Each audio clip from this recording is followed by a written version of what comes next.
Shalom, salam damai sejahtera.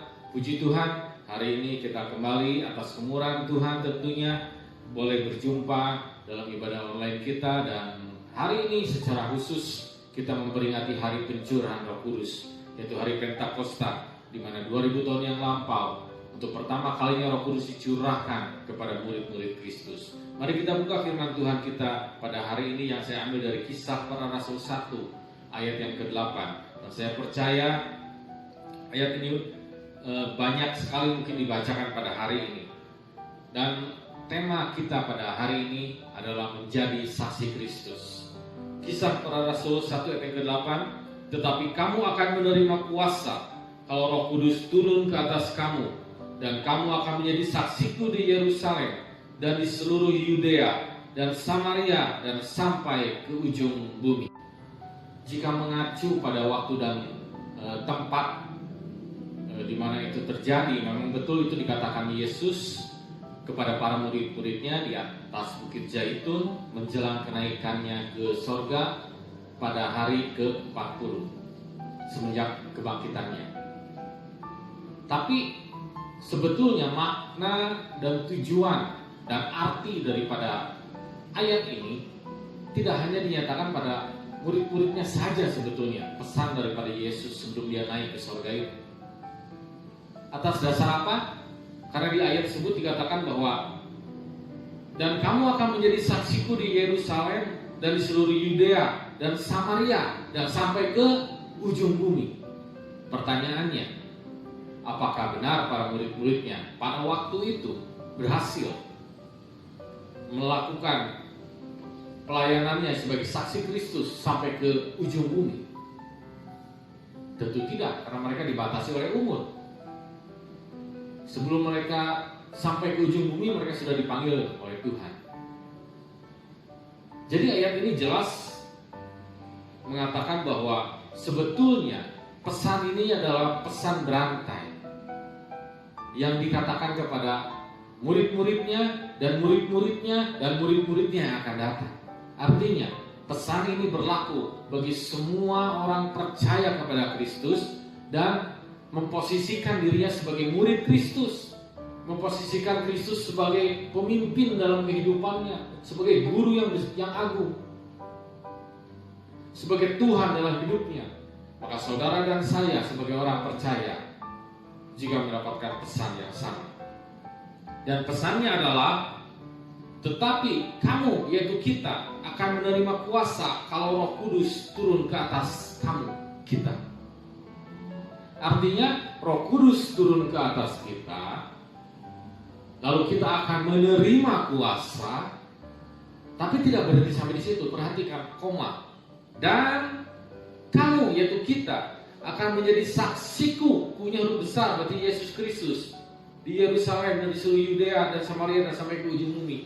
Dan kita akan menjadi saksi Kristus di Yerusalem, Yudea, Samaria sampai ke ujung bumi. Jadi itu satu paket lengkap yang diberikan Yesus Kristus kepada orang-orang percaya, kepada para muridnya, termasuk kita. Yaitu bahwa Roh Kudus akan diturunkan kepada kita akan diberi kuasa, dan kita akan menjadi saksi Kristus. Pertanyaannya, apakah saudara dan saya sudah menjadi saksi Kristus?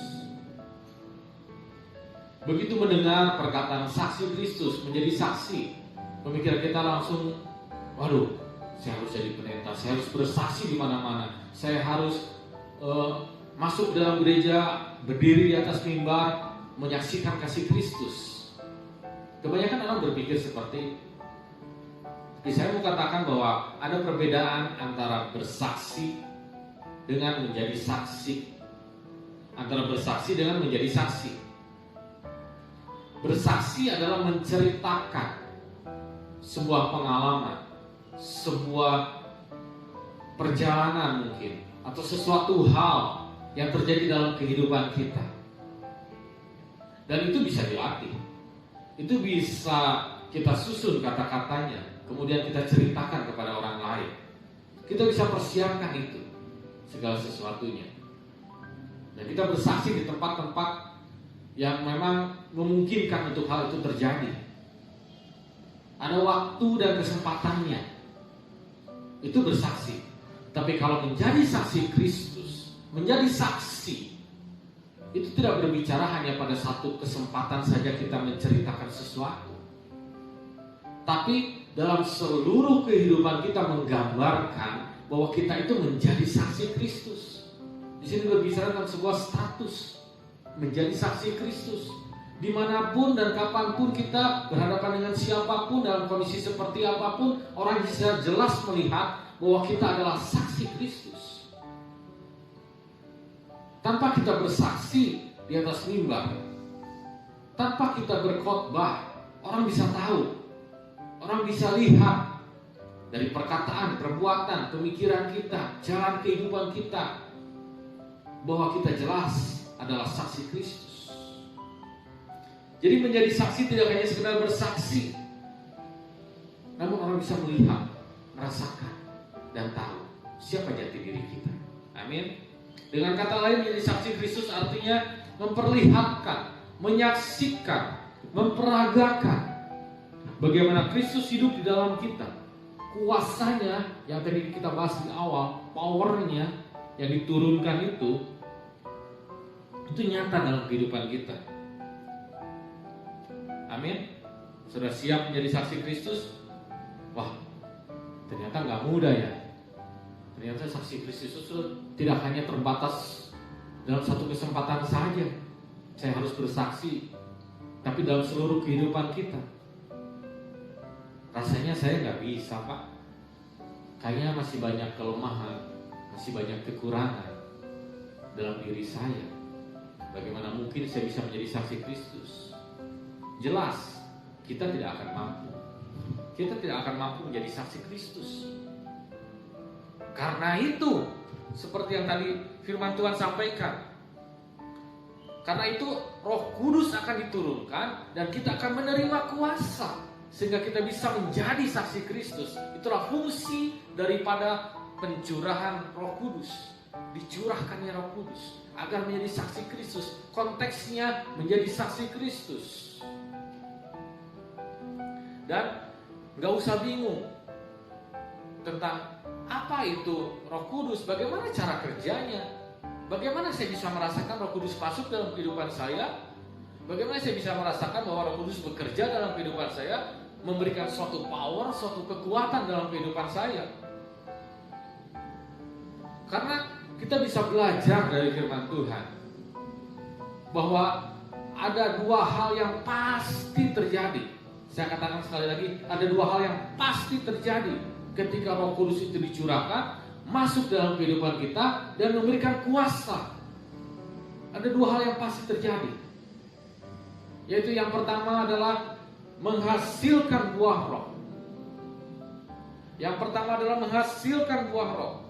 Dan yang kedua adalah menerima karunia roh. Yang kedua adalah menerima karunia roh. Yang pertama tadi adalah menghasilkan buah roh. Apa itu buah roh? Kita semua sudah tahu.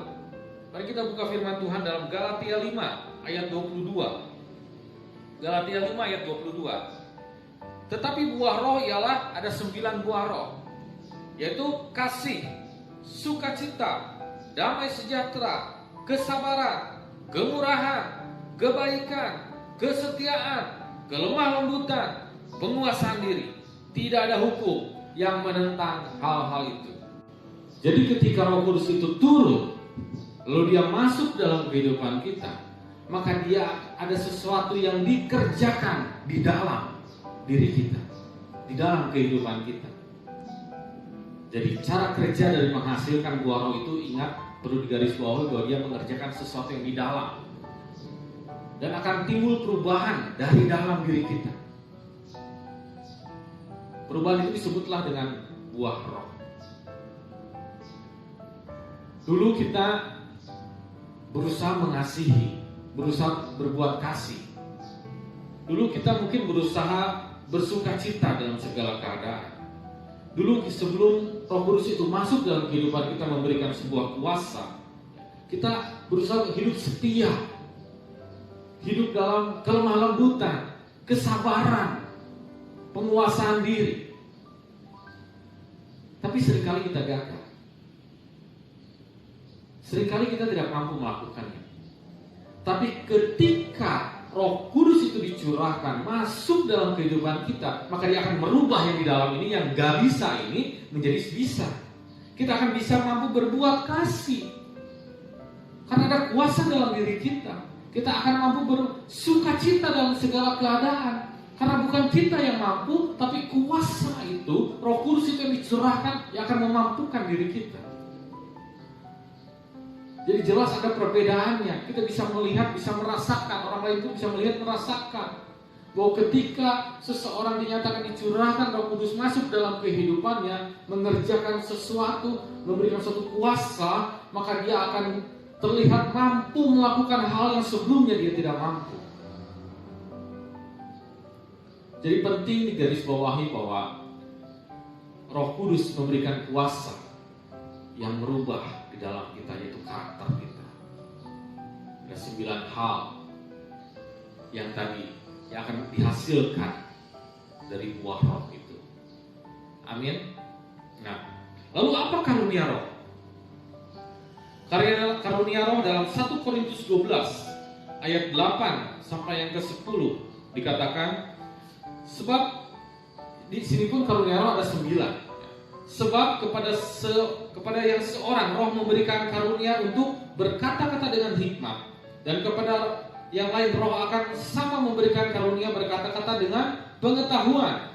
Kepada yang seorang roh yang sama memberikan iman, dan kepada yang lain ia memberikan karunia untuk menyembuhkan. Kepada yang seorang roh memberikan kuasa untuk mengadakan mujizat, dan kepada yang lain ia memberikan karunia untuk bernubuat, dan kepada yang lain lagi ia memberikan karunia untuk membedakan bermacam-macam roh, dan kepada yang seorang ia memberikan karunia untuk berkata-kata dengan bahasa roh, dan kepada yang lain ia memberikan karunia untuk menafsirkan bahasa roh.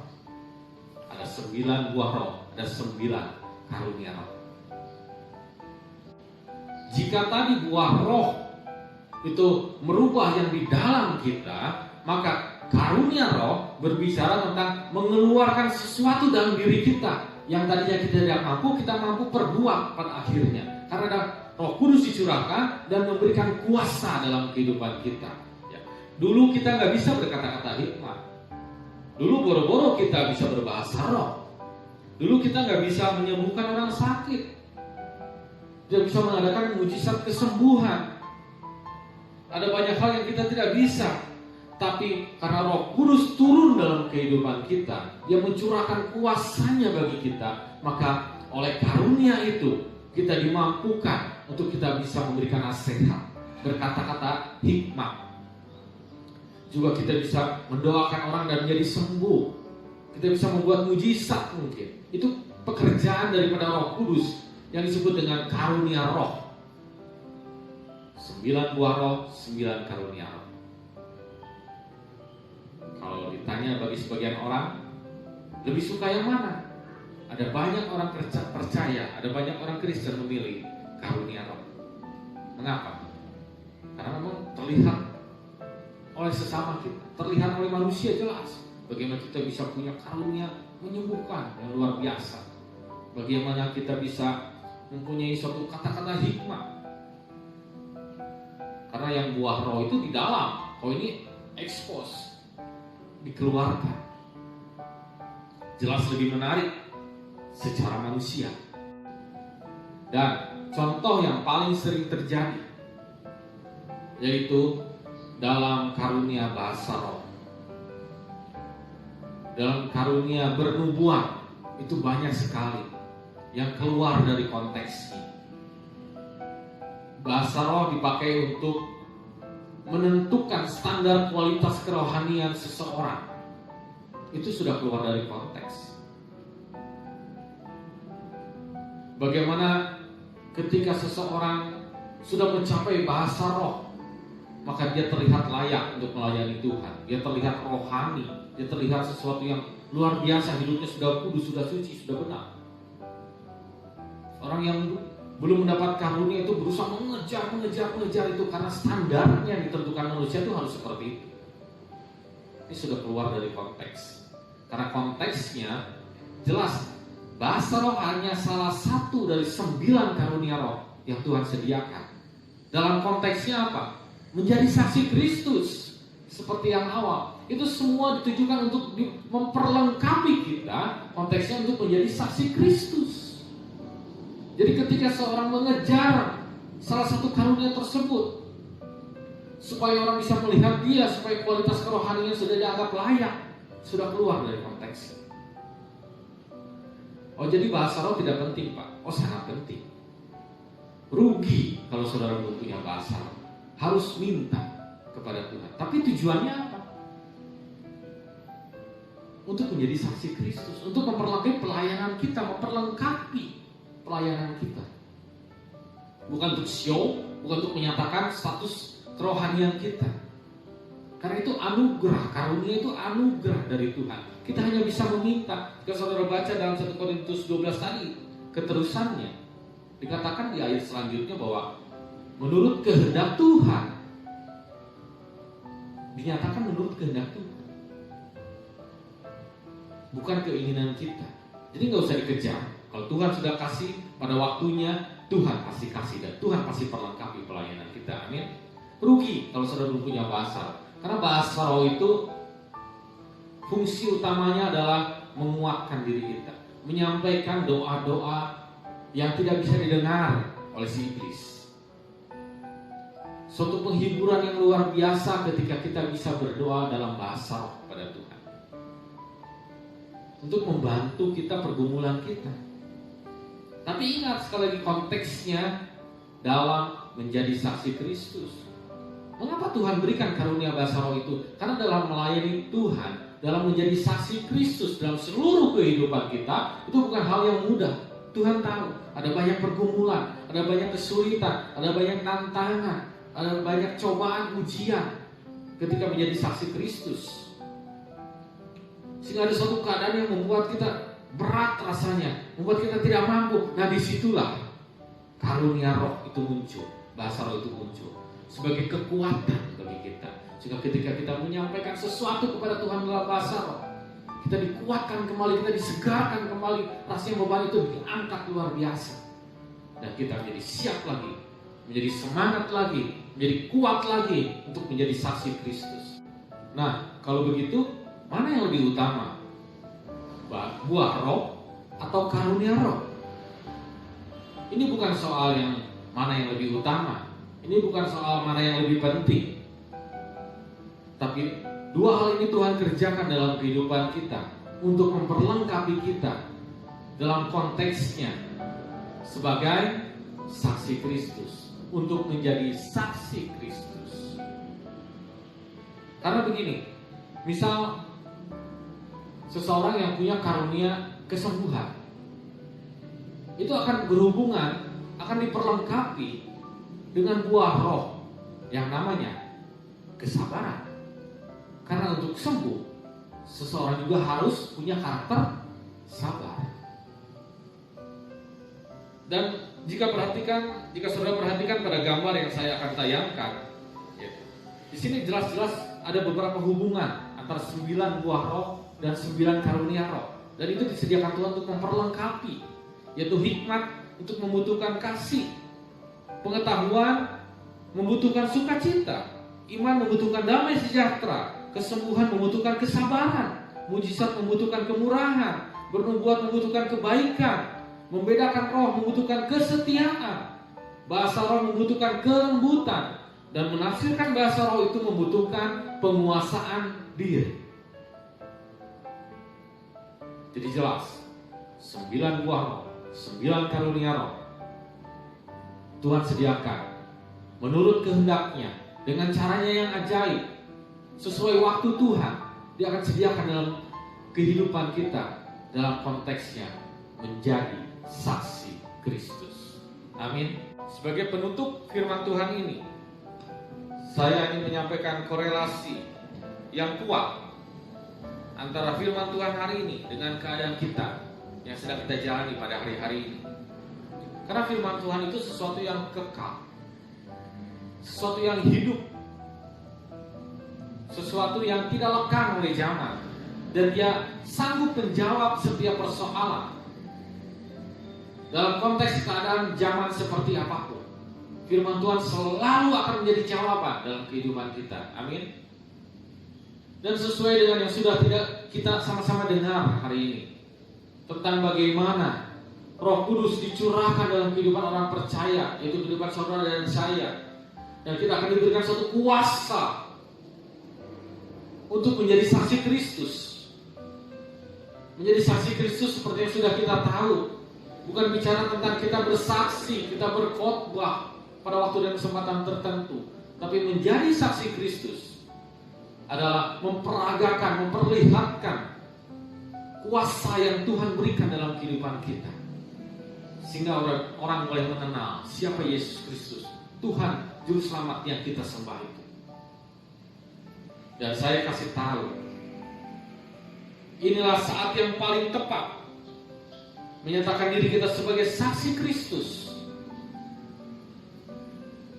bahwa dunia boleh resesi, COVID-19 bisa jadi masih ada, ekonomi mungkin tambah sulit, bahaya virus masih mengancam, tapi perlihatkanlah pada sekitar kita, tunjukkan pada dunia kuasa yang ada dalam diri kita, yaitu Roh Kudus, yang akan membuat kita tetap kuat, tetap setia, menjadi berkat di tengah pandemi ini. Sehingga lewat kesaksian hidup kita, yaitu menjadi saksi Kristus itu, ada banyak orang diberkati, ada banyak jiwa-jiwa dimenangkan untuk kemuliaan nama Tuhan kita.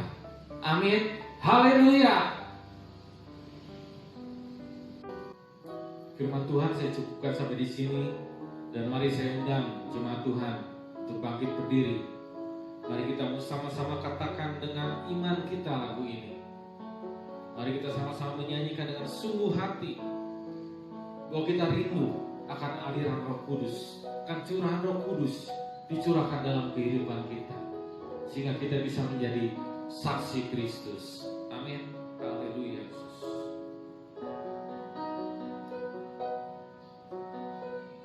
Bagaikan tanah kering yang merindukan air,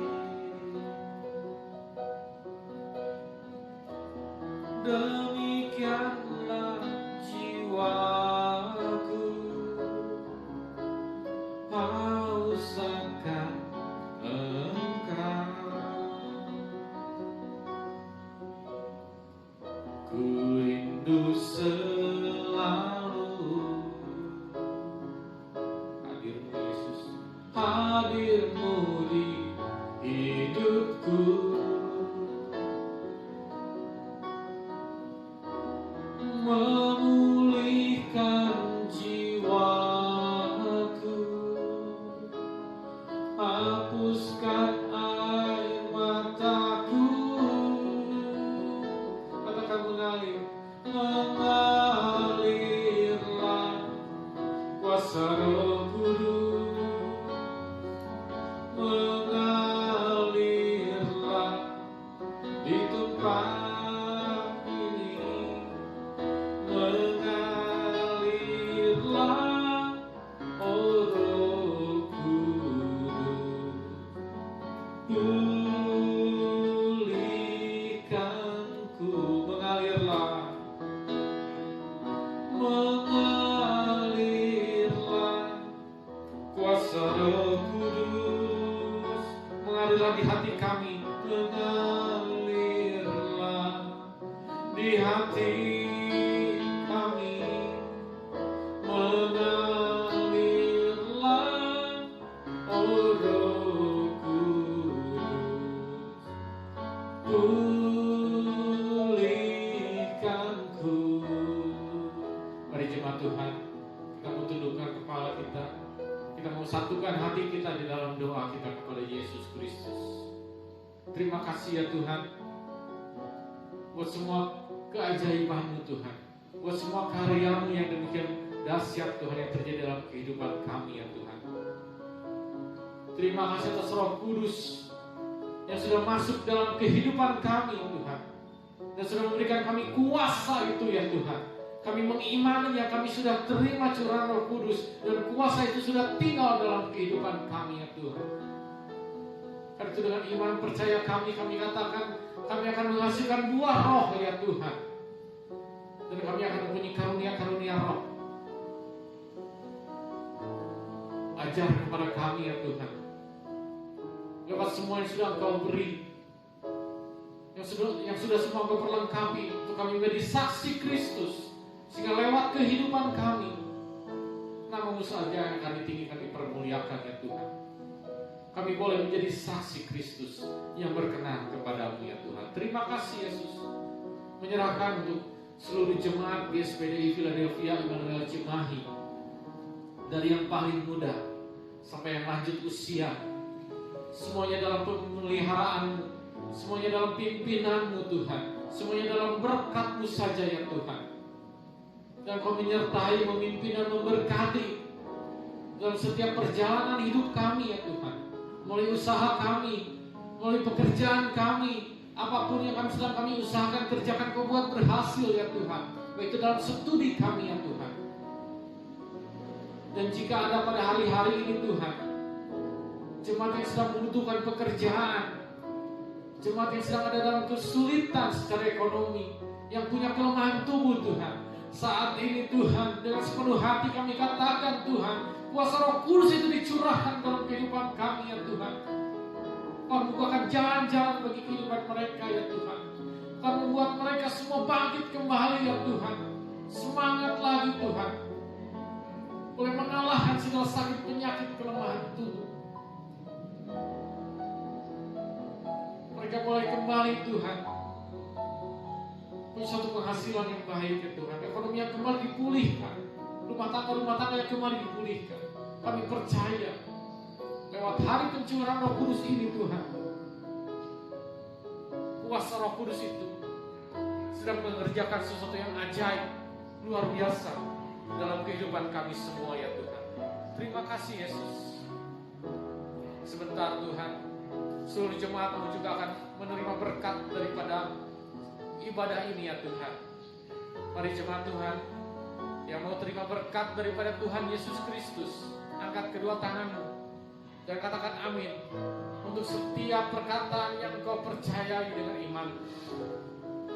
Diberkatilah engkau, diberkatilah pekerjaanmu, diberkatilah usahamu, diberkatilah seluruh kehidupanmu, diberkatilah kesehatanmu, diberkatilah kesejahteraanmu. Apapun yang kau perbuat sejak hari ini, Tuhan Yesus akan menyertaimu dan membuatnya berhasil. Maka anugerah Allah Bapa, kasih sayang dalam Yesus Kristus, persekutuannya dalam Roh Kudus akan menyertai, memberkati, memimpin kehidupan kita mulai saat ini sampai Maranatha, sampai Yesus datang kedua kembali. Semua yang percaya bersama kita katakan amin. Puji Tuhan. Selamat hari Minggu. Tuhan Yesus memberkati.